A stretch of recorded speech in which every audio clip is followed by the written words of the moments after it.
नमस्कार दोस्तों, स्वागत है आप सभी का झाला एकेडमी पर। मैं इंद्रपाल सिंह झाला हाजिर हूं आपके लिए। लास्ट जो वीडियो था उसमें हमने ये लास्ट क्वेश्चन किया था, जैसा कि आपके स्क्रीन पर शो हो रहा है, जिसका करेक्ट आंसर 225 था।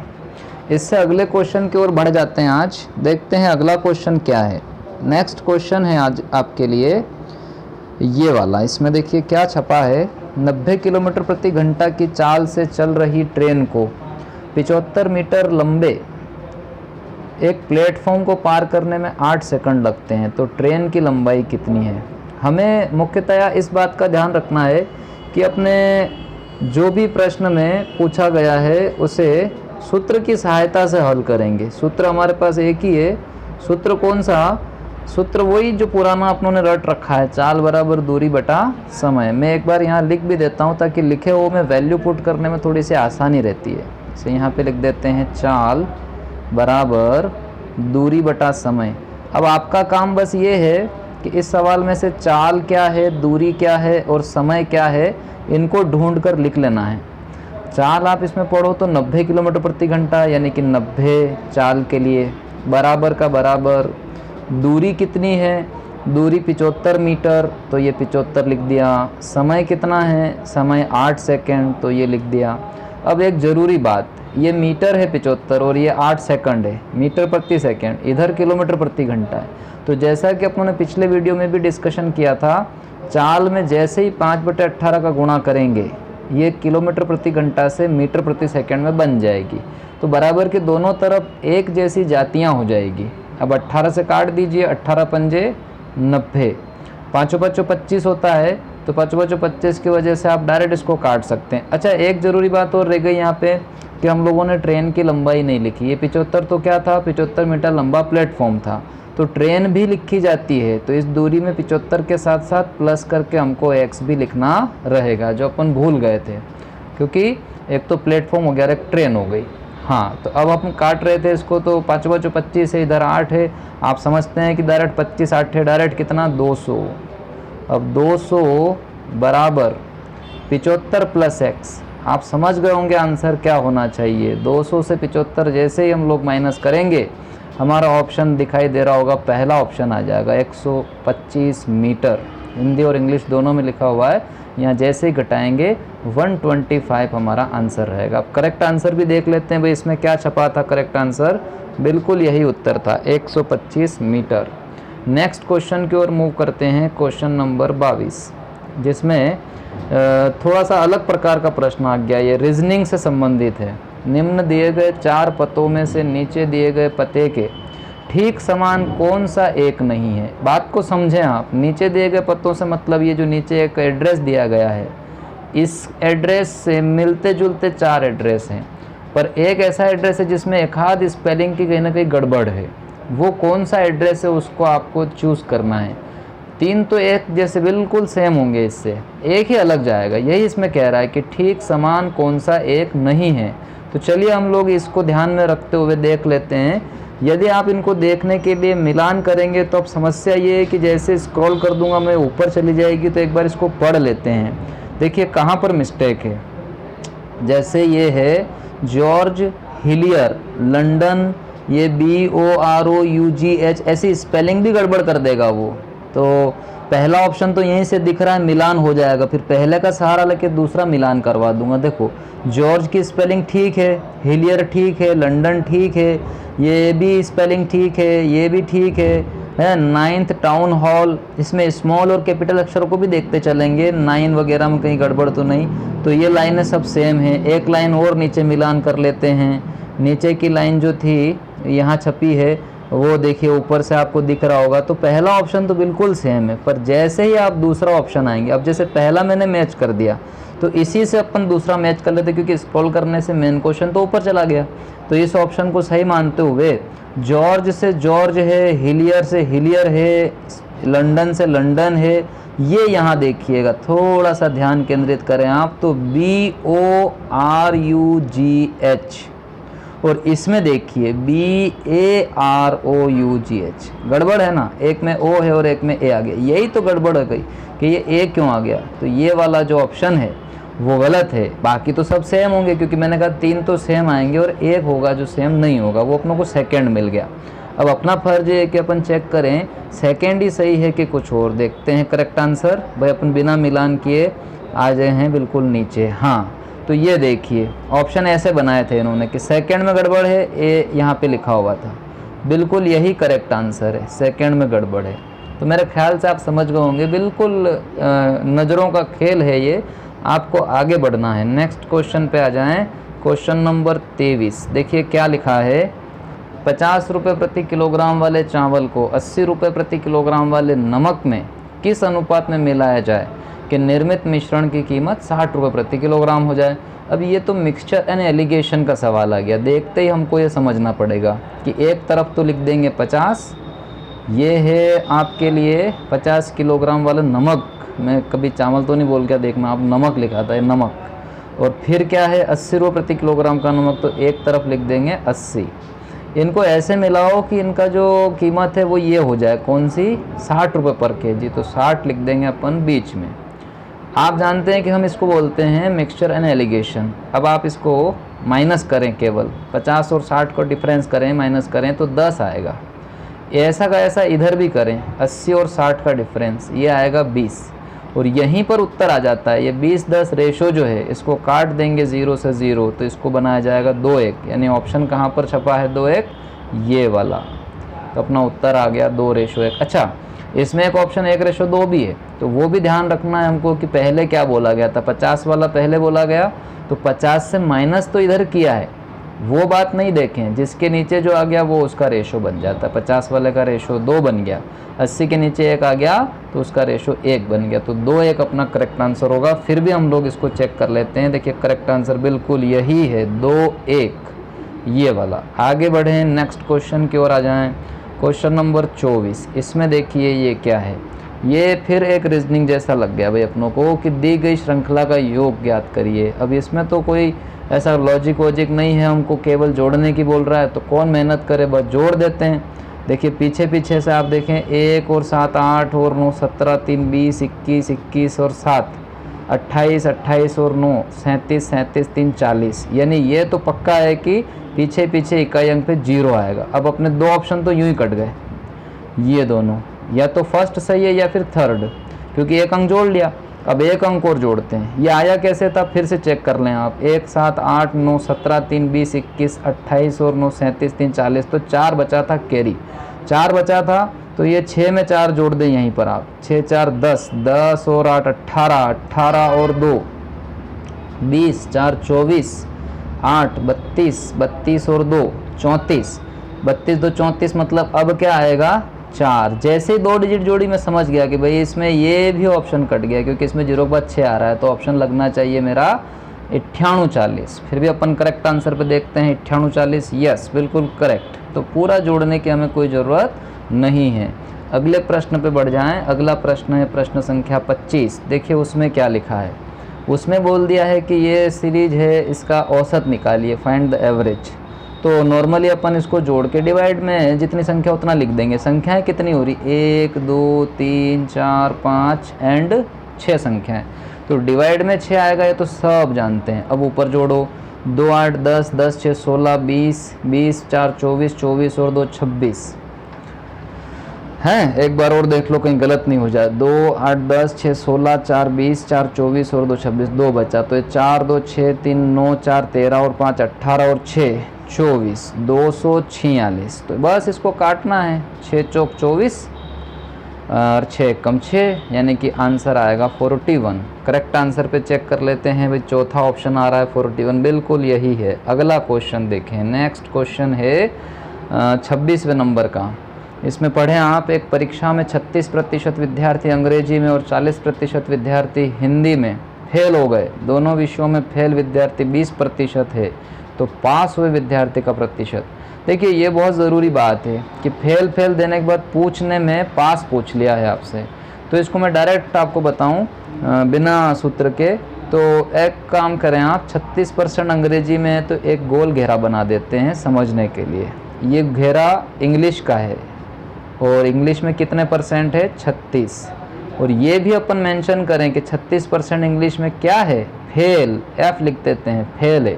अच्छा, फिर 40% हिंदी में, तो एक घेरा इसको काटते हुए बनाएंगे और यहाँ लिखेंगे अपन 40। ये घेरा किस लिए है? हिंदी के लिए। और ये भी मेंशन करेंगे कि 40% फेल है। इसको ऐसे काटते हुए क्यों बनाते हैं? क्योंकि देखो आगे लिखा है दोनों विषयों में फेल विद्यार्थी 20। यहाँ बीच में यहाँ पे थोड़ी सी जगह कम है, छोटे अक्षरों में लिख देता हूँ मैं 20। ये 20 जो है ये भी क्या है? मेंशन करें फेल है। तो डायरेक्ट ट्रिक बनती है आजू बाजू और बीच का राजू माइनस कर लो। तो आजू बाजू है 36 और 40, जोड़ेंगे तो ये हो जाएगा 76। उस 76 में से माइनस करना है बीच का राजू यानी कि 20। तो 76 से 20 गया तो आया 56। पर सावधान, एकदम से 56 ऑप्शन में वैसे है नहीं, पर कभी हो तो लगाना नहीं है। 56 आया, इसको बोलना पड़ेगा फेल फेल फेल, तो आया वो भी फेल। हमको पूछा था पास, मैंने यहाँ बिंदी लगा रखी, पास पूछा था, तो इसको कन्वर्ट कर दे 100 से, कि अगर 100 में से 56% फेल होते हैं तो पास होते कितने हैं? 44%। 100 से 56 गया तो 44। ये है अपना फाइनल आंसर। तो यहाँ ऑप्शन लगेगा बी। अब करेक्ट आंसर चेक कर लेते हैं भाई, क्या है अपना उत्तर? बिल्कुल यही है, 44%। बढ़ेंगे अगले प्रश्न की ओर, प्रश्न संख्या 27। ये थोड़ा सा रेखा गणित का आ गया है। क्या बोलता है प्रश्न? एक त्रिभुज का क्षेत्रफल 150 मीटर स्क्वायर है। इसके आधार और ऊंचाई का अनुपात 3:4 है।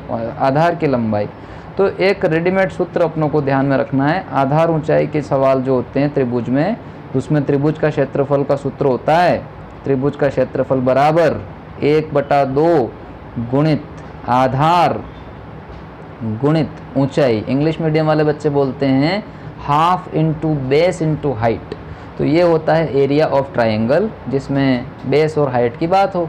अब इसमें बस वैल्यू पुट करें तो आपको क्षेत्रफल जो है वो तो 150 मीटर स्क्वायर दे रखा था, तो हम इस सूत्र के बराबर में यहीं पर लिख के समझ लेते हैं 150। ये है इसका एरिया, क्योंकि एरिया का सूत्र है। अब हम वैल्यू पुट करें, 1/2 का 1/2, आधार की जगह क्या करें? आधार का रेशो था 3 तो 3x मान लेते हैं, ऊंचाई का रेशो था 4 तो 4x मान लेते हैं, बराबर में 150, ऐसा का ऐसा। अब काटपीट करना है, तो एक तो ये 2 से यहाँ कट रहा है, 2 दूना 4, तो इसको 3 दूना 6 बोल के आप इसको उड़ा दें। 3 दूना 6 से डायरेक्ट उड़ा दें, 6 दूना 12, 3 बचा 6 पंजे 30। लेकिन x को भूलना नहीं है, ये एक x यहाँ था, एक यहाँ, x गुणित x मतलब कितना है? x² बराबर 25। तो x क्या आएगा? x आएगा 5, क्योंकि भाई स्क्वायर हट के रूट लगता है, तो 5 आ जाता है 25 का रूट। अब 5 आ गया, तो हमें तो आधार पूछा था। आधार आपको ध्यान है अपनों ने 3x लिखा था, तो इसलिए आधार की लंबाई निकालने के लिए 5 गुणित x की जगह 3, अरे उल्टा बोल गया मैं, 3 गुणित x की जगह 5, तो 5 तिया 15, यानी कि हमारा ऑप्शन कौन सा सही है?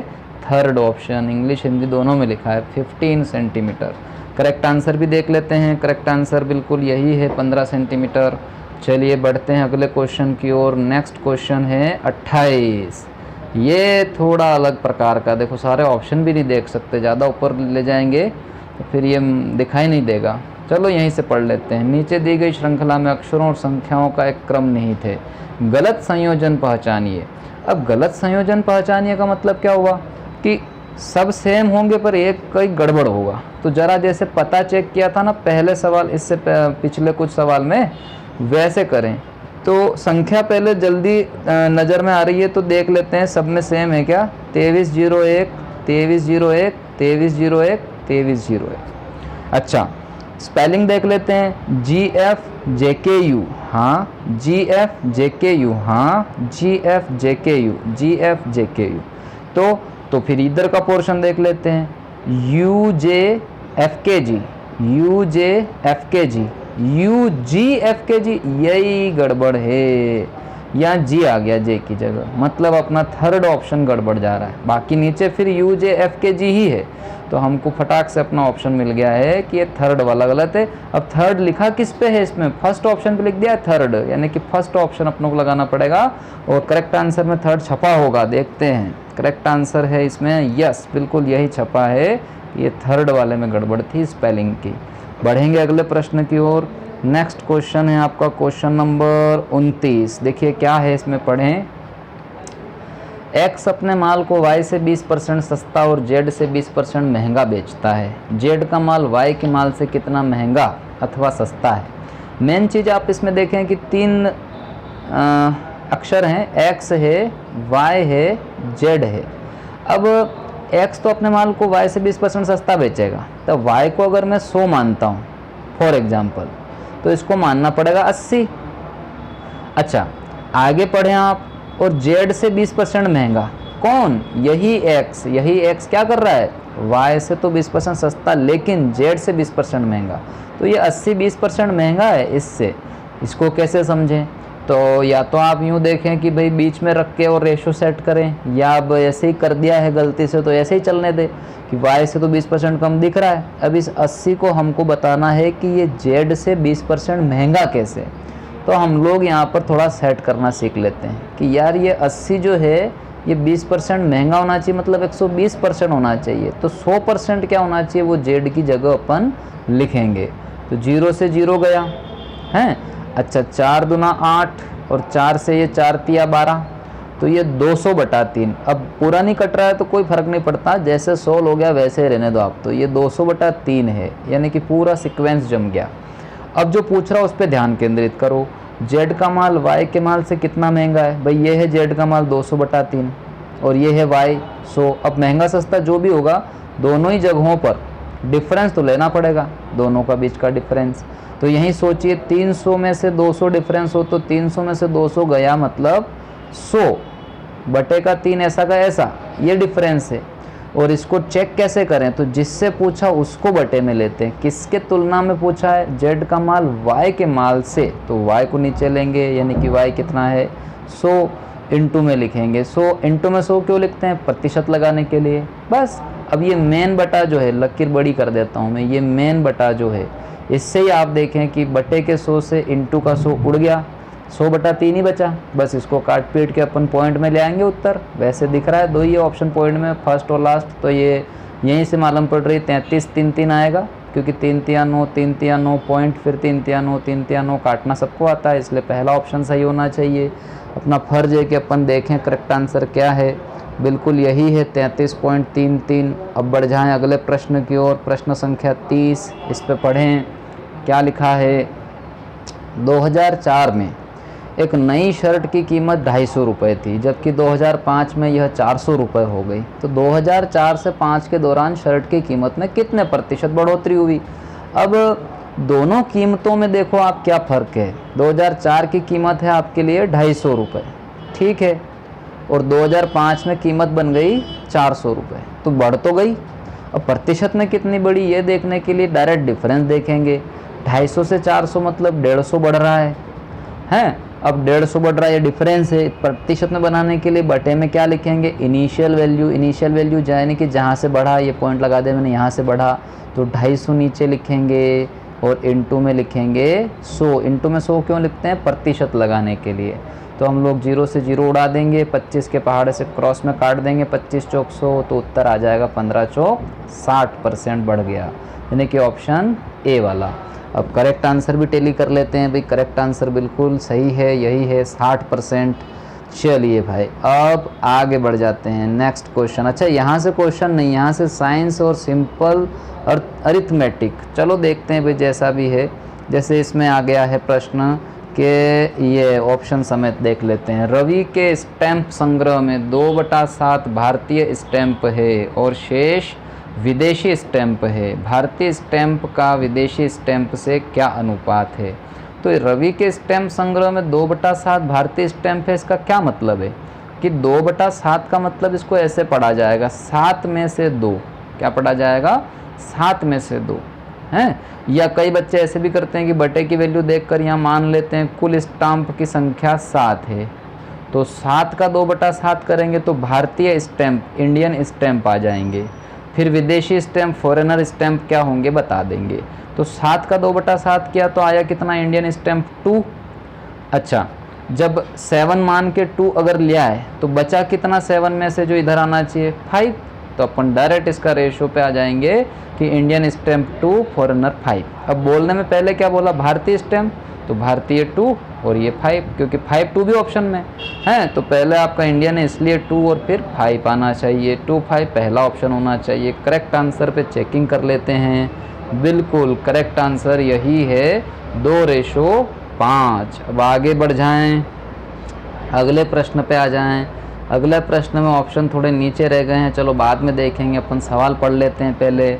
सवाल में लिखा है कि यहाँ हम के यहाँ से पढ़ें कोने में से, हम -1/5 को किस संख्या से गुणा करें जिससे गुणनफल 9/25 हो जाए। डायरेक्ट आप किस संख्या से गुणा करें, आप x मान के सोचें कि x से गुणा करें। किसको?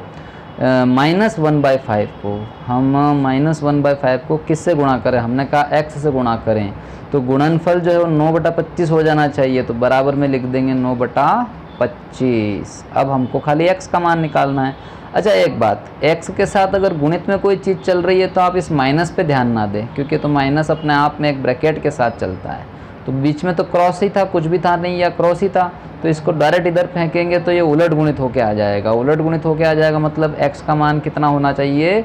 9/25 के रेफरेंस में उल्टा लिखेंगे 5/1, और ये नहीं भूलेंगे कि ये माइनस का था, है ना। उलट गुणित तो गुणे से हुआ, बाकी वैल्यू तो माइनस की थी, तो अब इसको काट देंगे। 5 से 5 5 25, तो आना क्या चाहिए? 9/5, लेकिन काय का? माइनस का आना चाहिए। तो अपन ऑप्शन को देखेंगे कि 9/5 माइनस में कौन से ऑप्शन पे है, बोले तीसरे ऑप्शन पे। तो करेक्ट आंसर में भी चेक करना पड़ेगा कि माइनस का 9/5 है कि नहीं। बिल्कुल यही है 9/5। तो अभी हमने देखा जितने भी प्रश्न। अब अगले प्रश्नों के लिए अगले वीडियो में देखें, क्योंकि एक ही वीडियो में बहुत सारे प्रश्नों से कहीं आप बोर ना हो जाएं, तो हम लोग इस वीडियो को यहाँ रोक देते हैं। मुलाकात करेंगे अगले वीडियो में। वीडियो देखने के लिए धन्यवाद। जब तक अगला वीडियो नहीं आए तब तक मुस्कुराते रहें, और जो भी नए व्यूवर हैं कृपया चैनल को सब्सक्राइब करिएगा। किसी प्रकार की कमी हो तो कमेंट करके ज़रूर बताइएगा। वीडियो अच्छा लगे तो दोस्तों के साथ शेयर भी करिएगा। धन्यवाद।